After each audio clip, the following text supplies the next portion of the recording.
സ്വഹീഹ് മുസ്ലിം കിതാബുൽ ഹജ്ജ്, മക്കയിലെ മുശ്രിക്കുകൾ തൽബിയത്ത് ചൊല്ലി റസൂലുള്ളാഹിന്റെ കഅബത്തിലേക്ക് വരികയാണ്. അപ്പൊ ഇബ്നു അബ്ബാസ് റളിയല്ലാഹു അൻഹു അവിടെ ഉണ്ട്, റസൂലുള്ളാഹി സ്വല്ലല്ലാഹി അലൈഹി വസല്ലം കഅബത്തിന്റെ അടുത്ത് നിൽക്കുന്നുണ്ട്. അപ്പൊ അബൂജഹലും അബൂലഹബും അതുപോലെയുള്ള വലീദ് ഇബ്നു മുഗീറയും ഒക്കെ ഉംറ ചെയ്യാൻ, ഹജ്ജ് ചെയ്യാൻ ഒക്കെ അവര് വരികയാണ്. അങ്ങനെ വരുന്ന സമയത്ത് അവർ പറയുന്നതറിയോ, ലബ്ബൈക അല്ലാഹുമ്മ ലബ്ബൈക്, അല്ലാഹ് നിന്റെ വിളിക്കുത്തരം നൽകി ഞങ്ങൾ ഇതാ വന്നിരിക്കുന്നു, നിനക്ക് പങ്കുകാരില്ല അല്ലാഹ്. അത്രയും പറയുമ്പോ എന്താ നടക്കുന്നത്? ഇബ്നു അബ്ബാസ് റളിയല്ലാഹു അൻഹു കേട്ടോ, മുജാഹിദ് ബാലുശ്ശേരി അല്ല, ഫൈസൽ മൗലവി അല്ല, ഹുസൈൻ സൽഫി അല്ല, കെ മൗലവി അല്ല, ഉമർ മൗലവി അല്ല, ശൈഖുൽ ഇസ്ലാം ഇബ്നു തൈമിയ്യ അല്ല, ഇബ്നു ഖയ്യിം ജൗസി അല്ല, പിന്നെ ആരാ? ഇബ്നു അബ്ബാസ് റളിയല്ലാഹു അൻഹു പറയാണ്, അള്ളാന്റെ വിളിക്ക് ഉത്തരം നൽകി ഞങ്ങൾ ഇതാ വന്നിരിക്കുന്ന, നിനക്ക് പങ്കുകാരില്ല എന്ന് പറയുമ്പോഴേക്ക് അള്ളാഹുവിന്റെ റസൂൽ ഇടപെടും.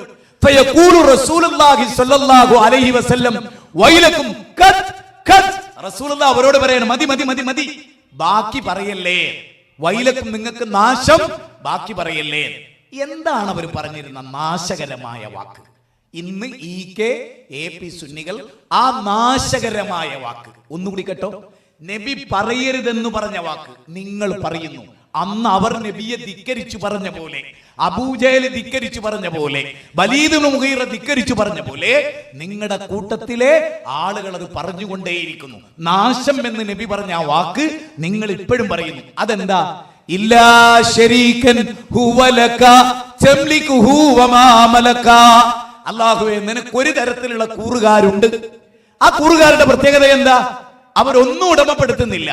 അവർക്ക് എന്തൊക്കെ കഴിവുണ്ടോ അത് മുഴുവൻ നീ കൊടുത്തതാണ്. നോക്കൂ, അബൂജഹൽ എന്താ പറയുന്നത്, അബൂബക്കർ എന്താ പറയുന്നത്?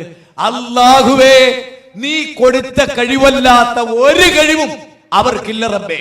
നീ കൊടുത്ത കഴിവ് അവർക്ക് സ്വയം പര്യാപ്തതല്ല. അവരൊരു ചെറുവിരൽ പോലും അനക്കുന്നില്ല നീ കൊടുത്ത കഴിവുകൊണ്ടല്ലാതെ. ഇനി വേറൊരു സത്യം പറഞ്ഞോട്ടെ നിങ്ങളോട്.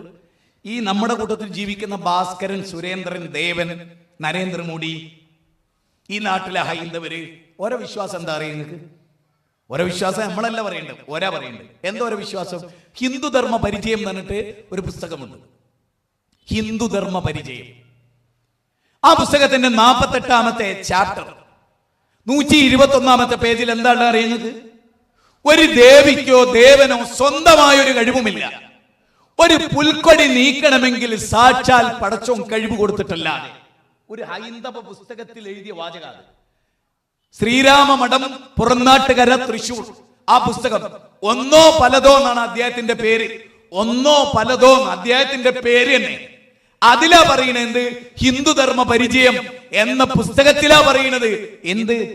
ഒരു ദേവിക്കും ദേവനും സ്വന്തമായിട്ട് കഴിവില്ല.